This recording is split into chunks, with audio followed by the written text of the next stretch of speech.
Sejam todos muito bem-vindos, meus amigos e minhas amigas. Irei falar a respeito do filme Guerreiros do Inferno. Se você aí que é fã de terror está se perguntando que raio de filme é esse que você nunca ouviu falar, não se preocupe, poucas pessoas ouviram falar desse filme na época e hoje em dia ele acabou talvez caindo no esquecimento. Eu sou Jerônimo Araújo e esse é o Nerd Demais pra Ser Maromba.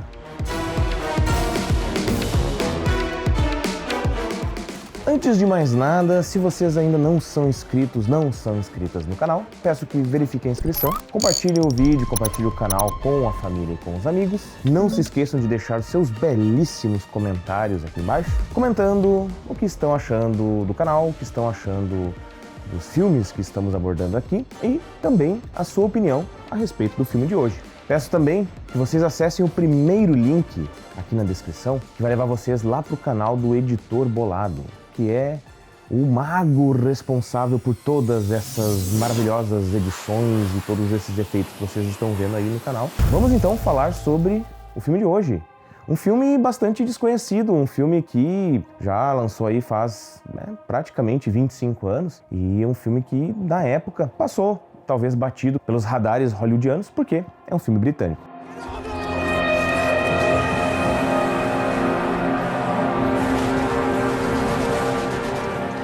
É um filme que conta com um elenco muito bom. Dois nomes de grande relevância que estão aqui no elenco. Então, o Jamie Bell, um jovem ator aí que despontou lá no início dos anos 2000 com o filme Billy Elliot, que fala sobre um menino sapateador, e fez filmes, por exemplo, como O Expresso do Amanhã. E o outro nome é o Andy Serkis. E para quem aí é fã de Tolkien, com certeza lembra dele como o Gollum, como o Sméagol de O Senhor dos Anéis. Lá nessa época, em 2002, ele já estava realmente despontando, estava ficando famoso, justamente pelo estupendo trabalho que ele realizou em Senhor dos Anéis. Ele ficou conhecido como um ator que faz muito bem aquelas capturas de movimentos. Por ser um ator muito expressivo, além do Sméagol, ele também fez King Kong, participou do King Kong também como ator, mas fez a captura de movimento do gorila e fez também a saga Planeta dos Macacos. Todos aqui estão muito bem. E uma boa parte da qualidade desse filme é por conta da atuação. Bom, do que se trata Guerreiros do Inferno? A história se passa num dos períodos mais sombrios da humanidade. E é estranho falar isso porque, enfim, a humanidade está cheia de períodos sombrios, cheio de períodos extremamente violentos. Mas eu diria que a Primeira Guerra Mundial traz características muito próprias que deram a ela um tom bastante sinistro. Ao mesmo tempo que ela trazia conflitos a cavalo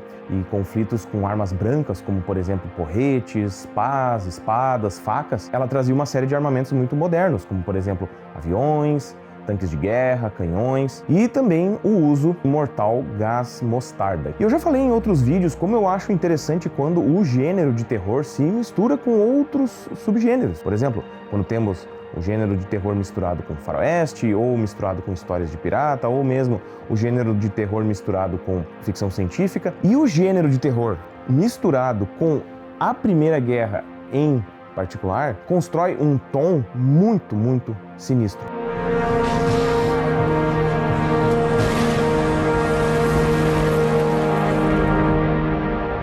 Certos relatos da Primeira Guerra, certas histórias da Primeira Guerra, histórias reais essas, sozinhas dariam um filme de terror.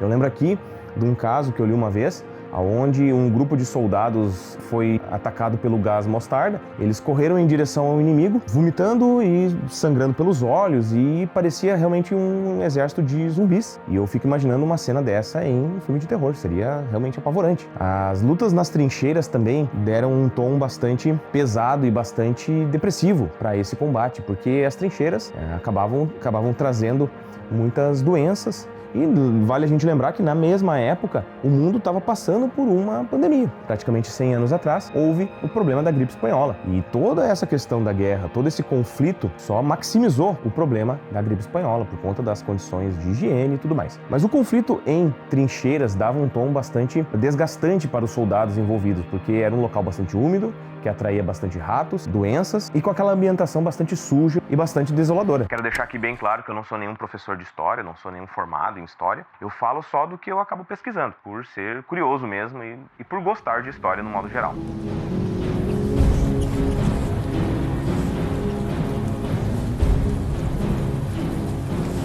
O filme começa com um grupo de soldados chegando a uma trincheira alemã. Esse grupo de soldados, numa noite anterior, havia passado por um ataque alemão no meio da madrugada e de um batalhão inteiro sobrou apenas uma dúzia de homens. Eles chegam a esse bunker e de primeira a gente já percebe que tem alguma coisa estranha, porque os soldados alemães não estão dando muita bola para aqueles soldados britânicos.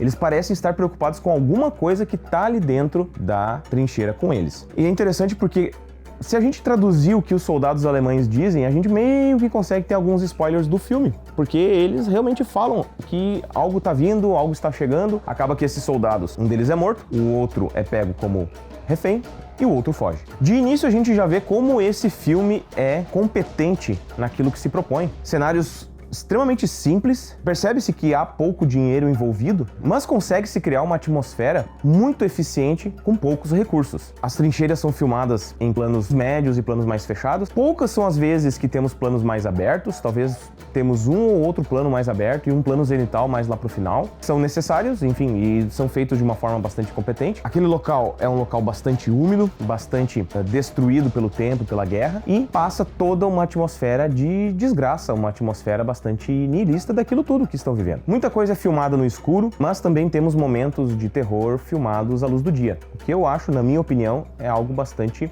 interessante quando aparece em filme de terror, porque justamente subverte a ideia de que a luz do dia nos traria segurança. Além de toda a atmosfera da lama e da chuva, temos também os ratos, que talvez hoje, se esse filme fosse feito por um grande estúdio americano, talvez todos esses ratos fossem feitos por computação gráfica. Mas lá, mais de 20 anos atrás, os ratos eram realmente ratos. E isso dá uma sensação bastante enervante. Nós vemos aqueles ratos caminhando por entre as trincheiras, caminhando ao lado dos soldados, e dentre os soldados sobreviventes nós temos um soldado ferido. E isso dá uma certa urgência pro filme, faz meio que a trama se movimentar, porque eles não podem ficar muito tempo ali, eles têm que pedir ajuda. Ao tentarem fazer uma chamada pelo rádio, eles são informados de que a companhia Y, que é o grupo deles, morreu.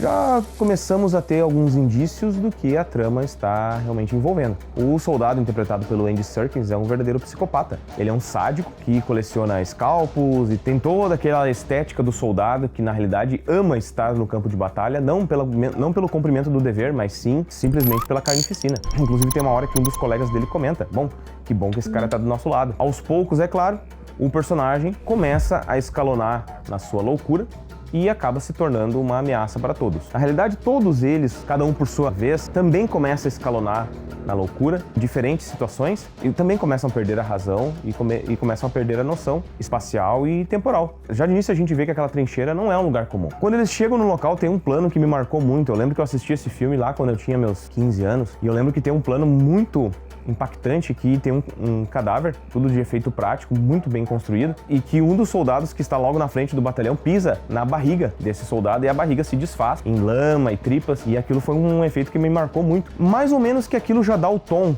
de como vai ser a história. Vai ser uma história completamente desprovida de esperanças, meio que para emular a sensação da guerra. E uma guerra como a Primeira Guerra Mundial trouxe muito isso. Os relatos dos sobreviventes falavam muito a respeito disso, dessa sensação de que, bom, está tudo perdido. Não somente essa guerra, óbvio, com certeza não deve ser um ambiente nada agradável de se estar, apesar de algumas pessoas romantizarem esse ambiente. Com certeza a Primeira Guerra Mundial tem esse teor bastante pessimista sobre a humanidade. No filme, nós vemos um lampejo de esperança pelo personagem do Jamie Bell, o soldado Shakespeare. E até o seu nome talvez faça uma referência justamente a isso. Talvez o último romântico fazia parte daquele grupo, é um dos únicos ali que ainda carregava certa humanidade em seu coração. A todo momento ele tenta ajudar os colegas, principalmente o soldado que está ferido. Ele tenta racionalizar a coisa de uma maneira coerente, mesmo quando todos ao seu redor estão perdendo a sanidade.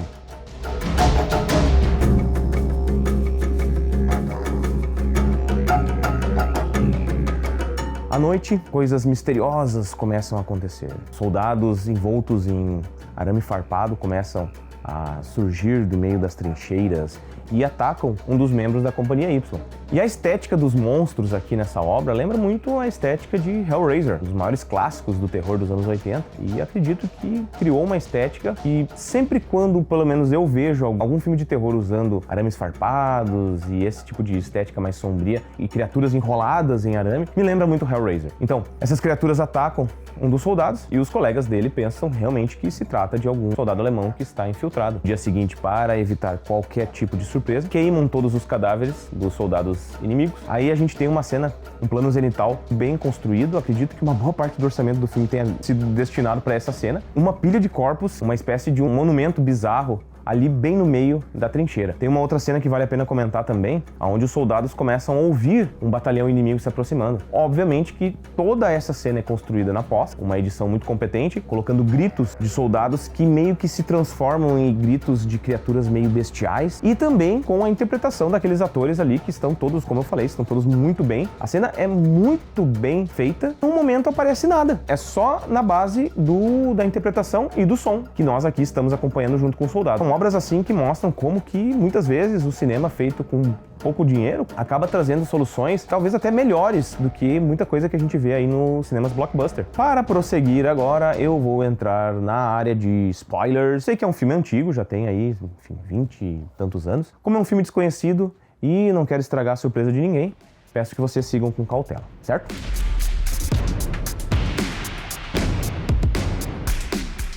O personagem Queen, que é o personagem interpretado pelo Andy Serkis, realmente enlouquece, e é interessante como ele tem uma caracterização toda animalesca, porque ele está usando um casaco de pele, e a interpretação do Andy Serkis é uma interpretação muito visceral, e isso dá a ele uma cara de louco, uma cara de animal, uma cara muito animalesca. Ele se torna um outro mal, um outro perigo bastante relevante dentro da trincheira. Começam a surgir indícios de que todos estão mortos. Já tem pistas disso desde o início do filme. O ataque inicial lá no início do filme deixa meio que entender, na própria cena mesmo, na própria construção da cena lá no início, deixa meio entender que todos morreram e que aquela trincheira nada mais é que um purgatório, ou como na doutrina espírita o pessoal comenta, um umbral, um local aonde eles estariam sujeitos a repetir os mesmos erros de outros que já estiveram trancados ali naquela trincheira. Quando eles, entre aspas, sobreviveram àquele primeiro ataque à noite, eles amanheceram o dia caminhando sem rumo em uma névoa, e que para eles no início era o gás mostarda e depois se revelou ser somente uma neblina. Mas dá a entender que era uma espécie de passagem de um mundo para o outro. O soldado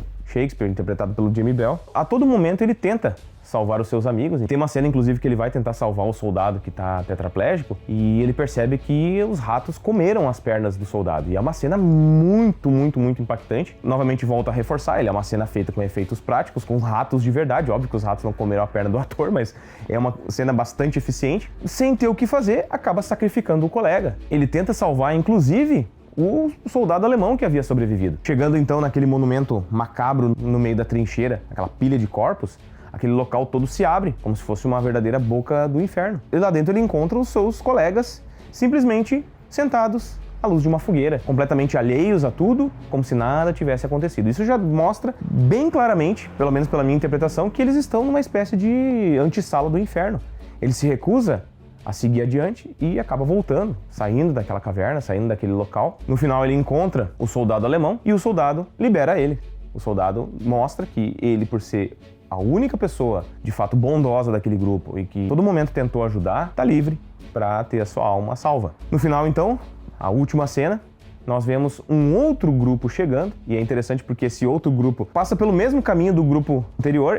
Novamente o soldado que está na frente pisa na barriga do cadáver, eles chegam, o enquadramento é o mesmo, eles chegam da mesma forma e dando a entender que é um outro grupo que morreu também na guerra e que estão acessando aquele limiar da realidade, estão acessando aquele limbo. E o filme termina dando a entender que havia esse looping infinito e aquele local era nada mais que uma passagem para os soldados que morriam para chegar no outro mundo, e ali eles seriam medidos, seriam pesados. Os que realmente tinham ainda condições, tinham pelo menos um mínimo de alma, pelo menos um mínimo de bondade para conseguirem a salvação, ou o que de fato era a maioria, que estavam de fato condenados a O Inferno. É um filme que eu encontrei na plataforma Darkflix, não sei se no momento que você estiver aí assistindo esse vídeo ainda estará disponível. Recomendo a busca, porque realmente é um filme muito bom para quem curte o gênero, é fã de terror. Fica aí a dica, Guerreiros do Inferno.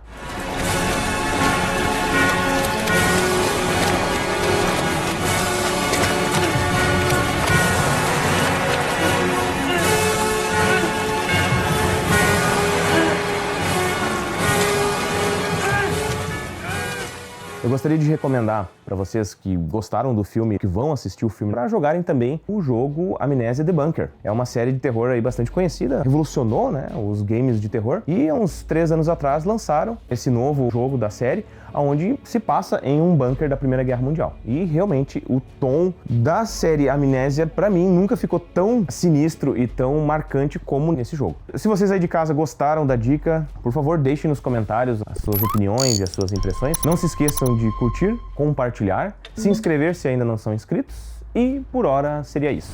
Forte abraço a todos e valeu!